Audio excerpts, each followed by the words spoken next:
기반해서 정부에 대하여 정당한 비판하는 그런 활동들에 지나지 않는 것들이었습니다. 이 민청학령과 관련된 아버지께서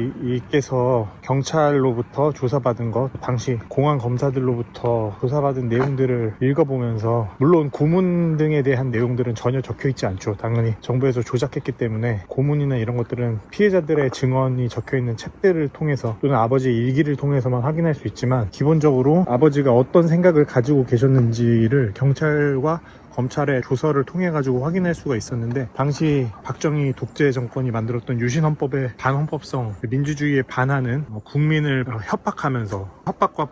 폭력으로 통치하던 박정희 정권에 대하여 부정적으로 생각하시던 내용들이 그대로 적혀 있어서 확인을 할 수가 있었고요. 다른 한편으로는 아버지를 밀고 했던 박정희 각하라고 부르던 얼빠진 고등학교 중퇴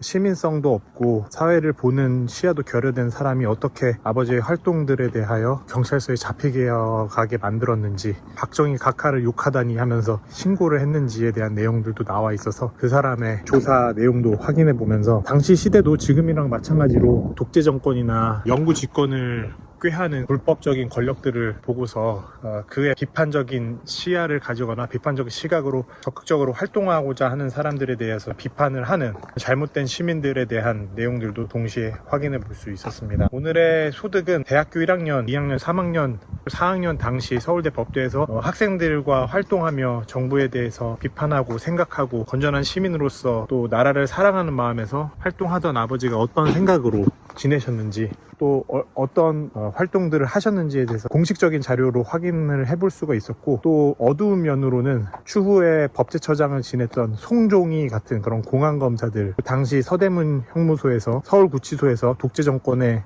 협력하면서 일하던 경찰관들의 이름 확인할 수 있었고, 여러분들의 조서를 동시에 봤는데 어떤 분들은 끝까지 박정희 정권에 대하여서 정당한 비판과 양심적인 활동에 대해서 옹호하지만, 어떤 사람은 또 뉘우친다든지 내가 잘못했다든지 하면서 변절한 그런 사람들의 모습도 동시에 확인해 볼 수 있었습니다. 아주 의미 있었던 내용들이었다라고 생각하고, 이 내용들을 책으로 정리하는 일만 남았습니다. 한 시대에 한 인간이 어떻게 살아가는지를 잘 확인할 수 있었고, 그걸 통해 가지고 나는 어떻게 살아야 되겠다, 그리고 나는 제대로 살고 있는가, 이렇게 국가기록원이라는 곳에 남아있을 우리들의 삶에 대해서, 당시에는 비록 불리해 보이기도 하고 실패해 보이기도 하지만 결국 역사라는 기록들에 어떻게 남을지를, 제가 어떻게 스스로를 돌아보며 살 것인지를 다시 한번 생각하게 되는 진지한 그런 시간이었습니다. 아버지를 그리워하는 마음으로 이렇게 최선을 다해서 노력을 하고 있는데, 이 모든 활동이 의미가 있기를 바라는 마음입니다. 또 의미가 있다고 하지 않더라도 저에게 주어진 숙제와 같은 거라고 생각합니다.